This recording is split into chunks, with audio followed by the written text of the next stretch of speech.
welcome to podcast 51. Got it right, on a roll. Today we're going to talk about kind of going into the season, some of our hit list deer, and kind of who's showing up and maybe who might show up. I guess I'll go first. I had a deer show up today on one of my farms where Jesse's hunted before. Showed up at like 2 o'clock. I had a couple pictures of him about probably 4 or 5 weeks ago. It might be the biggest deer I get to hunt. Large frame, large 9-point frame with maybe some extras. But he showed up. The landowner is mowing his grass today. I got some pictures of him, so I think he jumped him out of right near the house. But he's a solid. We'll see how that plays out. But as of right now, is he that one you got the picture of? But he was kind of in the back and his head was all tilted. Yeah, and it was all sideways, and you couldn't quite tell exactly what he was, but he looked like he was gonna be something. Yep. He's a good deer. And then I got that. Jason named this deer like 10 times. I'm just going to call him the Niner buck. He is very old, so he's mature. He's maybe 155. If I'm lucky, he's 160, but he's just got a tall, tight frame. My neighbor buddy's got pictures of him. I got a lot of pictures of him. He'll actually go to his farm in the night and then come back through and basically live in the cornfield. So we'll see if he continues to do that, and if his boys don't shoot him, I'll probably pursue that deer as well. So we'll see. There's a lot of shuffling gonna happen, as you guys know, in the next few weeks and before October gets here. So something might show up, and that's kind of why I'm betting my cameras. I got them in those hot spots where they're on scrapes, and those deer will eventually show up more and more daily. Kind of, we get a little cold front or cool off in the weather, new deer are showing up daily. So it's fun. I got plenty of farms with cameras on them, and just kind of waiting to see who shows up and who I'm going to pursue this fall. What about you, Jesse? It was not very good till this week, honestly. And even now I don't want to downplay it. I had a deer show up, and I've never named this deer because he changes his one side so often. He's like, his left side is always some sort of non-typical. It's got something going on. I don't know if it's a genetic thing or an injury, but he showed up. And the reason I put a camera down here is I always put a camera in this spot. But the day before I put it out, I had a memory from last year on Facebook, and it was this deer, and he showed up. And I actually went back and found pictures of him from the year before in the exact same spot within like 2 days. So first time he's been on my farm that I know of. But it's also the first time I've had even cameras anywhere remotely close all season down there. So I'm assuming he could have been coming through. I just didn't have any cameras there to see him. So he's big. It's kind of neat. He's one of his tines. He's got it broke and it curls out. Whether or not that stays, I don't know. It's usually like 80-20. They fall off. So every once in a while you'll get an injury and it'll stay and, add some character to him. Yeah, I'm going to guess that one's going to fall off the first little fight he gets in. It may stay after he drops velvet, but it doesn't look like it's hanging on by much. But yeah, that deer's a beast. That's cool to see. And going back to the clockwork thing, like you see past on the Bass Trail camera pics, seeing those deer showing up at this time.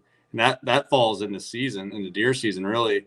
Because just like the last few years, you get a picture of a deer and, hey, I'm going to go sit the stand on this day because I had pictures of this deer. And sometimes that plays out and it happens and you see the deer, whether you get a shot or not. But there's a lot of truth to that, and it's kind of something to look forward to. You can kind of look back in your images on Facebook or on the StealthCam app and go back from year to year on certain days. Yeah, and that's what I've kind of done more and more. Like the buck I killed last year, I had, and it's not even just like a certain deer, But if you have a certain spot that mature deer start hitting at a certain time, you can go back on your historical data, and that's how I killed my deer last year. Is I know you get to this certain week, the second week of November, it's a really good spot. So you get in there. I actually almost killed this buck I call Titan last year. I had him at 33 yards, and he came in with a hot doe and just stayed in the brush, and he literally needed to take one full step. I have it on video, his head turning, and you can see his nose and the tip of his rack out in front of this tree, and range my bows, got the HHA spun to 31 yards, take one step, and I'm ready to go. And the doe ended up walking back down the creek, and instead of going towards her, he does like big deer do, and he walked backwards and then walked down a different trail, and I never got a shot. And then the next day I shot my big 8-point, that one right back there. So, it's they get big for a reason, but I think this deer's at minimum 7 years old. I mean, the last 3 years of pictures I have him, he was fully mature then. So he's at least 7, if not 8 years old, which is pretty crazy considering how big he is. And I know that one of the neighbors, guy that he had hunt, passed him a bunch last year. So I kind of know where he likes to live early season. And depending on me getting out more cameras, maybe I'll try to get one of them early October cold fronts and get in on him right out of his bedroom or something. So That's a good topic. Early season versus the deer that stay versus the deer that go and venture off, and a lot of these guys are getting pictures of big deer right now, and they're going to turn into ghosts here pretty soon, whether they move a mile or two. Sometimes that happens. Sometimes they stick around on the farm in their home bodies. It's just there's a lot of variables that come through the next 3-4 weeks that change with acorn dropping, crops turning, testosterone going through the roof. Like it's getting to be a fun time of year. And if you got those cameras placed in those right spots and you're waiting, and as soon as you get, a picture of a big deer daylight, I would be in there. I mean, just personally. So yeah, I mean the bet, and going back to the historical data, that's when to be there when they daylight. That's one thing that a lot of people, I think, like, oh, he showed up, now I need to hunt. That might have been your shot, depending on the farm and all that stuff. They may circle back through, but if hey, this condition and it's going to be a cold front, and this area historically, I've gotten pictures of good deer. Instead of waiting for one to show up, it might be good to go in and sit. So yeah, that's never one know. thing that exactly. I kind of my success in October, and I've killed a lot of good deer in October. It is on those type of spots in general. I know this is a hot spot. I know this is where they're going to go, whether it be a field edge or in the timber, just a little bit. As long as I can get access to get in and out, and I'm not ruining that spot, I'll go in there. And every hunt that I do, I try to kill. And I've been guilty of that in the past. I like to hunt. Now it's, if I want to go hunting, I'll go sit in a doe spot if it's a bad weather condition or the wrong wind for the right stand type of thing. So I've shot more does in the last couple of years than I have in the previous, just because I like to go hunt and I want to be out there. You and I both we used to go every chance we got, every single time you could, and there was no mathematical, or I guess there's no reason why we went in those spots. It was just because we wanted to hunt. And now we've learned, let's not ruin those spots, but if the time's right, get your butt in there. And I've heard a lot of guys, well, I got this big deer, but I don't want to booger him out and hunt him. Well, you ain't going to kill him if you ain't trying. So develop find the wind, find a way in, a way out. If you got to go through the neighbors, get permission, like try to get in there and try to get it done. Like, we only get so many days to hunt, pick your battles, but go in there for the kill. Yeah. And that's a really big thing. I've been guilty of it, too. Like, man, I know this deer's going to be here, but I, don't have the best wind for me, well, what can you do to get around that? But this deer also has never been there in November. He's there first part of October, and then he runs off somewhere. Well, if you're going to wait and hope you can kill him, you're not. So, but I do hunt a lot less now than I used to. I used to hunt 3, 4, 5 days a week, just sitting, a field where I'm not doing a ton of harm, but you can tell, after, you get in the second, third week of October and where you were seeing 10, 12, 15 deer a night, now you're seeing 3, 4, 5. And that has to do with a lot of factors, but your intrusion is definitely a major factor. Yeah. And there's a lot of things that affect the hunting these stands, whether you're going in particular, let's go to the Carlos hunt. Like I had one opportunity to kill him and thank God I was there. And I hunted the deers in the deer's favor, the wind in the favor of the deer. I think I had those Onyx and I had the two, what are they called? The wild game, little round things. I had those set out. The zero trace. I had buck bomb. So I was masking my scent and putting out the buck bomb scent and just trying whatever, if you're not a firm believer in buck bomb, which I am, and I know you are, nose jammer works for people. Yep. Those Onyx, I've had that in the tree the last few years. And then the wild game, I mean, I take if it's the wrong wind, I'm throwing everything I can out there so they don't smell me and they smell something else, or that kind of ozonics and the wild game can mask my smell. So, and I shot Carlos hunting his wind, and I had bucks and does. They knew something was up, but it ended up working out in my favor that first cold front of October. And he was going across the river. He's never going to come back. And looking back now, I figured out where he went, and he did go across the river. I talked to another hunter who had pictures of him down the river a ways. So he was not coming back across the river. He's staying over there. And then I got lucky. So hunt the deer's wind, crosswind them, try to do whatever you can to get a leg up. But I know a lot of big buck killers that they will crosswind deer and they will shoot big deer every year. So it does work. I would highly recommend buck bomb. I actually need to go buy some. Yeah. It's I think the 2 years ago when I shot that big 8, that 153 inch with the split, he came in directly downwind from an area I didn't think he was going to come from. And luckily, when I get to the tree, I douse the tree. I put on my boots when I walk in. If I wouldn't have prepared like that, I never would have even probably seen him. He would have smelt me 200, 300, 400 yards before he even got there, and I would never even had the opportunity to shoot him. So I'm a big believer for $10 a can. You're getting 5, 6, 7 hunts out of a can. It's a very cheap investment. It's just like, and I still spray down. I use my Scent-Away spray on all my stuff. I wash all my clothes. We both know that you're not going to beat a deer's nose, but you do every little thing you can to just give you that little tiny tick, and you just hope for that luck fills in the rest of it. So right. That's 100% true. And that's kind of going back to last year. Like if you know where a deer is bedded and you can take that buck bomb, and people out there are probably thinking, oh, you're full of crap, blah, blah, blah. Last year I walked by his bedding area, spraying my boots, throwing it up in the trees. Like the aerosol is just going right to him. And I got in as fast as I could, but I had that smell. He was probably smelling all night when I shot TW, and I crosswinded him. The scent in the valley kind of goes down, but he was up on a ridge top. I walked right through, sprayed down.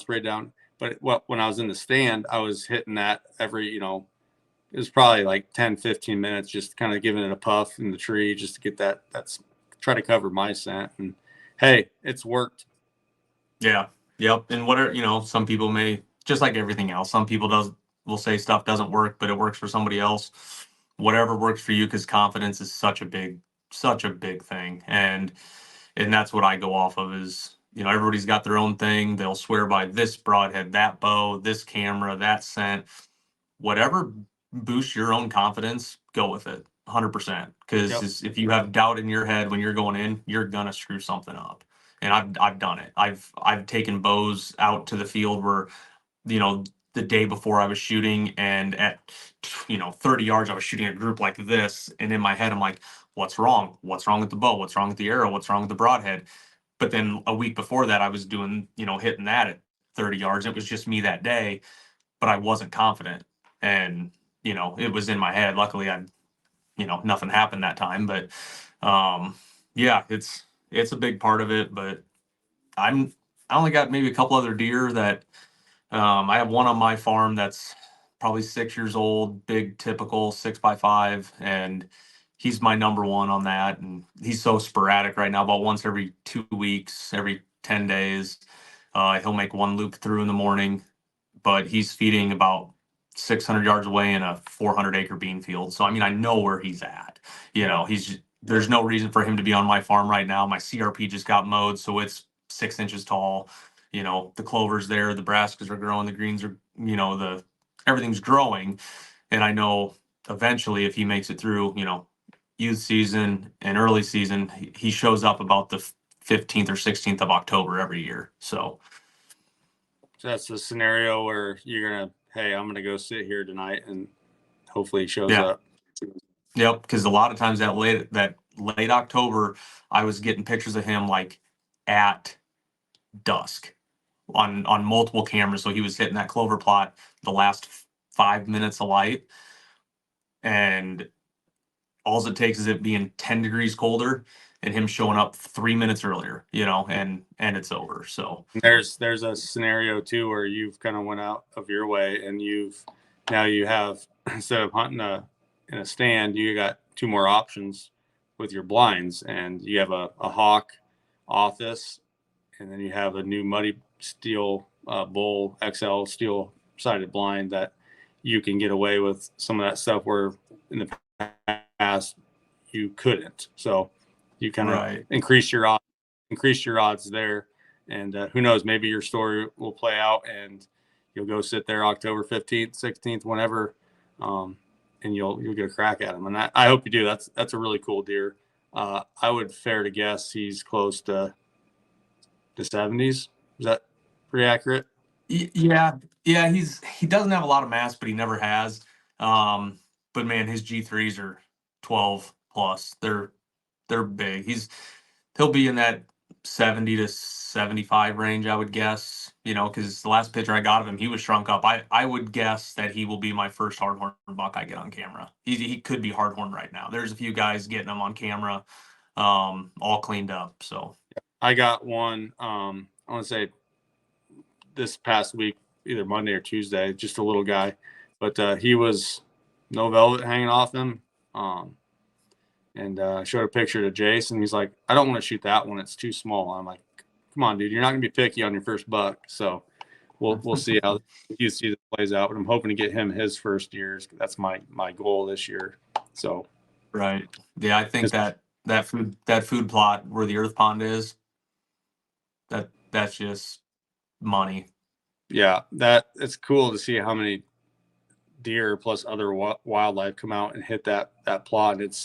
I've only had to fill it once when we didn't have rain, but staying full, and I put brassicas around it, and those things are taking off. But the clover is absolutely lush, and just like my other plots, I've shared pictures with you that the turnips at Family Farm, they're gangbusters.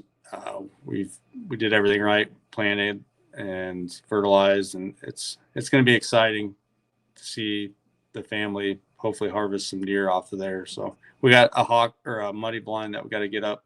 I think we're going to do it next weekend, get that set up. I think you still have to put yours on the tower, right? Yeah, Trent helped me last weekend. We built it and got it pretty much right in the spot that I think it I had it in what I wanted it, and we got up on the tower and you still couldn't see over the hill. It needed to be like 3 or 4 feet taller, and then I could see over the ridge, and I would have kept it there. But we moved it maybe 30 yards up the hill a little bit, and so you can see the whole entire the bottom. You can pretty much see every inch of where I want to see.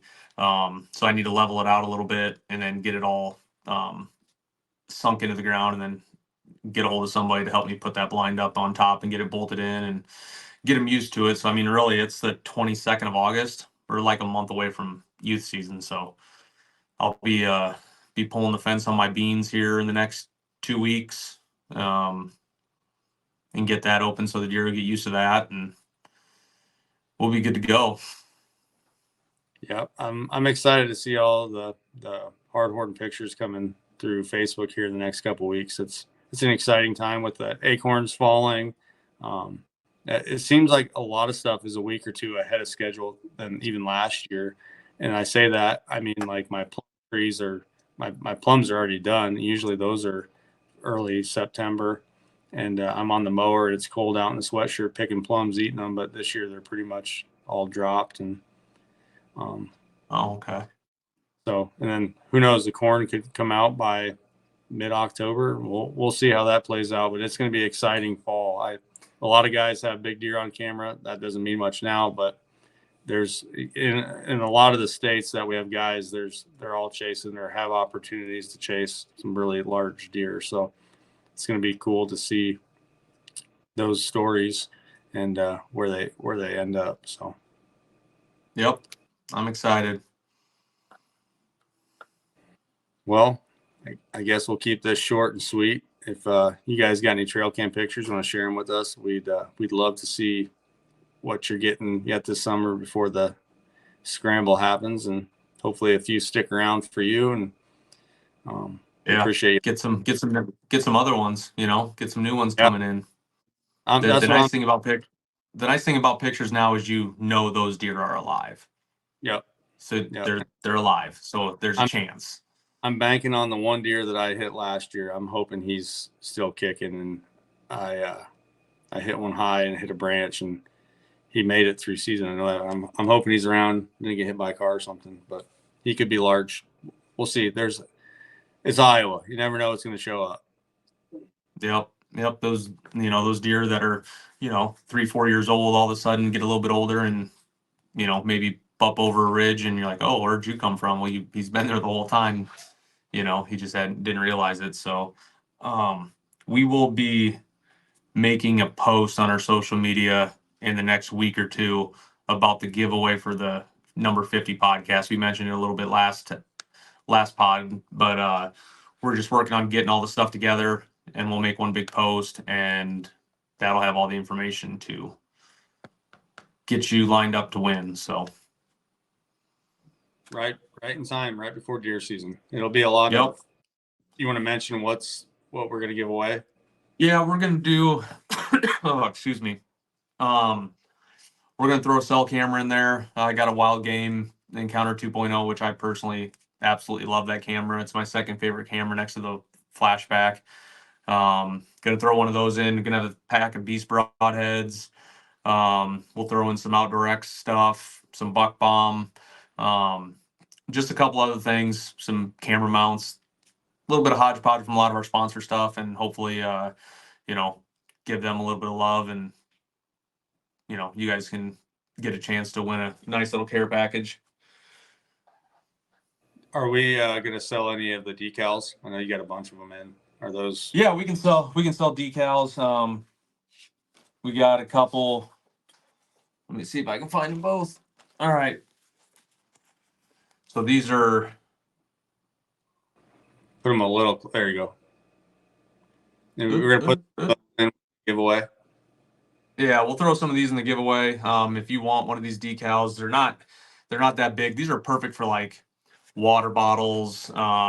They'll fit on a gun stock. You could throw them on your fridge. I mean, they go on a vehicle. They're like 15-year vinyl, so you can put them on a truck and they don't fade. Any of that stuff. I actually have one of these. I'm going to order a big one for the back of my truck. Right now, I just have a white one. But after seeing these and just getting these this week, I'm going to have one of these on the back of my truck. So just if you want a decal or a hoodie, shirt, hats, any of that stuff, just get a hold of us on one of our socials, and we'll get that sent out. So yep. And with that being said, Jesse makes all of our apparel and our hats, and so all the proceeds, basically there's no proceeds, but they go to Outdoor X and back in Jesse's pocket. The time that he takes to edit, like you guys probably don't see this behind the scenes, but he spends a lot of time on YouTube on the apparel, and basically doing it for free. So you guys can support us in that way if you'd like. And we love seeing our apparel out in public. Like last weekend, Iowa State Fair, my father-in-law's like, hey, some guy was wearing a OXM shirt. I'm like, wonder who that was. So it's really cool. Yep. Or you get snaps of people have them, or pick on their truck, or, we'll get pictures from friends, and a lot of times they're teammates, but other times they're not. So, I mean, I ran into a guy that he didn't have one on, but I saw him was that Menards? He's like, oh, I bought one of your hats and hoodies at the Deer Classic. He's like, I wear it all the time. Yeah, So we it's pretty love to see the support. It's pretty cool. That's the coolest thing, personally, that I love seeing guys that wearing our stuff. And it's if you have certain size requirements, hats, one different color or something, see if Jesse can work some magic and hook you up. So yeah, shoot them Instagram, Facebook. Yep, absolutely. Yep, just get a hold of us and we'll do what we can to get it all worked out for you. So awesome. Well, thanks perfect, for guys. Hopefully you can enter in the giveaway, and who knows, maybe you'll get lucky and win some cool stuff. And with the Beast broadheads, I woke up this morning like 4 and I slapped them on my arrows. So I'm ready to go. October 1st. Can't get here. I guess we'll end it on that. I'm ready for sure. So, all right. Thanks, everybody. Thanks, guys.